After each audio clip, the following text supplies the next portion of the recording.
I don't know where I came up with Darcy. I don't even know a Darcy. It's like Married with Children. Yes.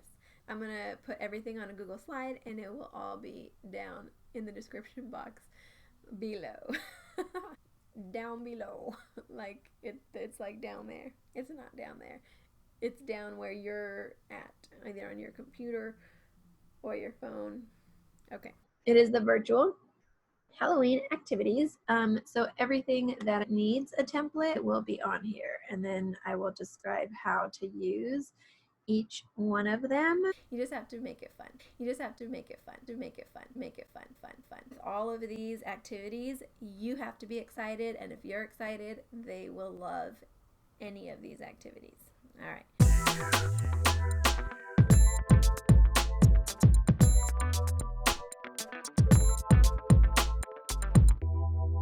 Hey guys, welcome back to the Math Dojo. My name is Michelle. For those of you who are new here, I am a middle school math teacher from Los Angeles, and today I am super pumped because it's Halloween, or we're celebrating Halloween, and today's video I'm coming at you with a bunch of virtual Halloween activities that you guys can do with your students at school, with your friends, your family, your co-workers, whoever that you want to hang out with this Halloween. We are going to stick to a PG-13-ish. We're not going to get into like the gory activities or too scary or like any adult beverage, because I do have a lot of other Zoom activities. If you do want to see an adult version to this video, let me know, and I will put that out as soon as I can. So today we are going to get into all of the top virtual Halloween activities. I hope you guys like what you see and you're able to use some for your classroom. And as always, I have a template down below in the description box that you guys can download, make a copy of, and use it for your class. So no prep, you don't have to worry about anything, just make a copy of it. If you're watching this last minute and you're like, I need some Halloween ideas for my kids, I got you. So make a copy of the template down below and use and adjust and modify it as it fits your needs. One thing that I do want to see, I am getting my Instagram up and running, and it would be really cool to see all of your guys' Halloween virtual parties. So if you do use the template, I would love to see what you guys are doing for your Halloween festivities. I absolutely love Halloween. I've loved it since I was a little kid, and now that I am a parent, I love this time of year. It's a blast. So let's get into the video, the top virtual Halloween party activities. Let's go. Okay, so the first thing that I want to talk to you guys about, it's kind of like a 2-in-1. You don't have to do it just for Zoom, but I'm going to call this the Zoom virtual background competition. And so you get your group together, you get them on a Google Slides, you can do it all together, and so students can see what other students are doing when they go to their page, or you can give them a single page, but basically they make their spooky background, and then they download it as a PNG, and then they upload it to their Zoom background. If you don't know how to change your Zoom background, I did include the link in the template. After you get your backgrounds up, if everyone goes to gallery view so that everyone can see everybody in the picture, after that you want to play I Spy. You can take turns and do like a random name picker, spinning wheel, or you can just pick somebody at random, and they can say, I spy with my little eye something green and gooey, or something like that. And you would use the backgrounds of the ones that you guys just created. Okay, so the next one that I want to talk about is also a 2-in-1. So it is a virtual Halloween costume contest. So this can be done two ways. You can have a list of costumes or a list of characters, and you're feeding them through the Zoom. Your students are just getting dressed as fast as they can, and they're coming back to the Zoom. If it looks like the person they're supposed to be, you give them a point, and then at the end of however much time you give them, whoever has the most points wins. So you can do it that way where it's like a relay race, or you can give them like a Halloween party invitation, a virtual party invitation, and write on the invitation that they have to come dressed as these people, or whatever the topic that you choose is. The next one on the list is just a Halloween movie marathon, and you can watch one movie together in class and then give them like a list of movies that they can watch with their families. I put on the template a list of horror movies and then a list of comedies that are Halloween themed. And so I have a few different art projects. The first one is pumpkin decorating. This one is also good if you send the invitation out beforehand.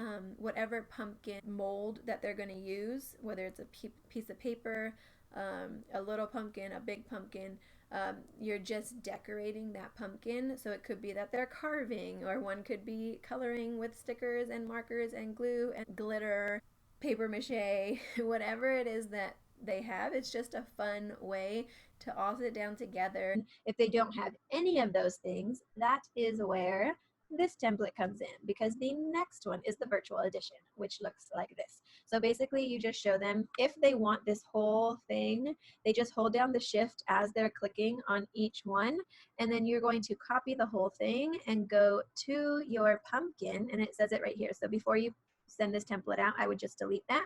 But then you would get to your slide and paste this, and then while they're grouped together, you can make them bigger or smaller and just put anything up there that you would like to. So decorate it. Then you can also go in and add an image from the web and add like a little bow or little fangs or anything that you don't see here. And then decorate their pumpkins together. I forgot to mention, I did get this slide template. All of these graphics were from Slidesmania. That website is awesome.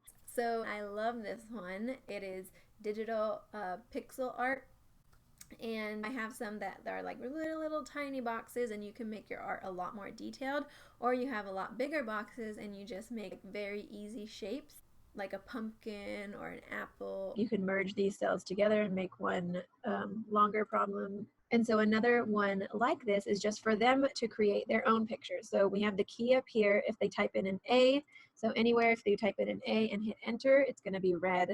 If they type in a G, it's going to be this pinkish color. And so they just come over here in the middle of the page and they can create. But yeah, so they can make all of that. You can erase it all just by highlighting and hitting delete. Basically, you give them a template and they can start creating whatever Halloween themed picture that they want to create. I can also make a tutorial if you want to know how to make these yourself. I think it's really cool, and you can use them with math, which is awesome. And so in the tutorial I can show you how you can use pixel art with all of your math standards, and it's a lot of fun. So this next one is called Halloween Persona Game, and basically it's like Halloween charades, and you're going to secretly or private message somebody, and you're going to just let them know what character they have to act out, and then they get up, they stand up, and they act out their zombie. Or you can add like adjectives to it, like a pregnant zombie bride, or baby Frankenstein, or something like that, something cute. But they act it out, and then whoever guesses gets the point. Okay, so this next one is Halloween scavenger hunt, and you can do this many different ways. But one way is just like how a scavenger is you give them a list of things to find around their house, and they do it the fastest, or you give them one by one and they go and bring the item back, and then you tell them the next item. Or you can do like around the group, if you're doing like a coworker or a friend, like you're asking the team a question like, who's ever dressed as Batman before, or Batwoman, or Batgirl, or Catgirl but who's dressed up as Batman before, and then you can have the scavenger hunt be like that. So now that that's out of the way. Okay, so I think one of the easiest Halloween virtual activities is Halloween bingo. It's always fun, it's easy. If you have only 10 minutes to play with them, that is the way to go. Okay, so this next game is called Guess Who? And it sounds exactly like what it is. So you message them in the chat privately and you ask them, like, what is your childhood fear? And so as the responses are coming in, you start saying, like, this person is afraid of spiders, and they have to guess the correct person. You can either have them chat you the correct person so multiple people can win or multiple people can get points, or you can have them take off their mics and start guessing that way. And you can say, who said Darcy? Or who said Paul? And then you can give them the points that way. Okay, so one thing that won't be down below in the description box, because I haven't made one. I attempted to make one, but I failed, and I didn't go back and try again yet, because I will. I really, really like them. But they're virtual escape rooms, and you can get them on Teacher Pay Teacher for a few bucks. They're not that expensive, but it's a really, really fun way for those students who like critical thinking and like to solve puzzles and things like that. That's a really, really fun way. And right now they have a lot of Halloween themed ones. So if you can get your hands on one, that would be a really good idea as well.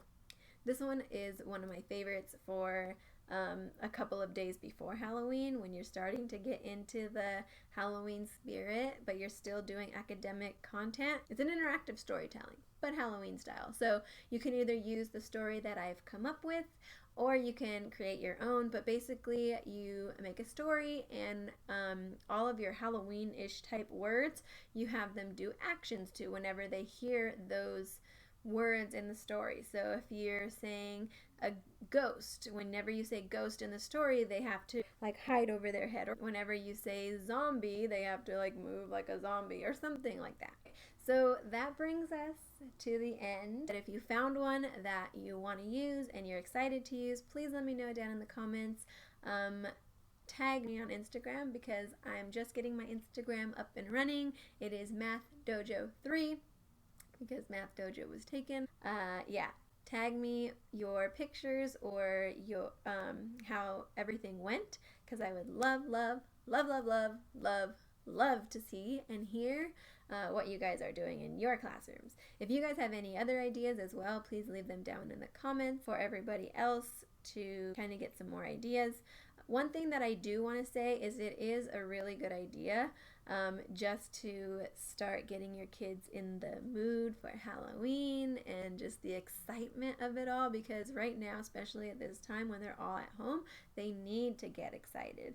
And so one way to do it is just to send out an invitation saying that you're going to be having a virtual Halloween party and get them excited for it. So I hope you guys enjoyed this video. If you did, give it a thumbs up, and I will see you guys in the next one. And as always, go out there and enjoy the rest of your day and do something great. Bye, guys.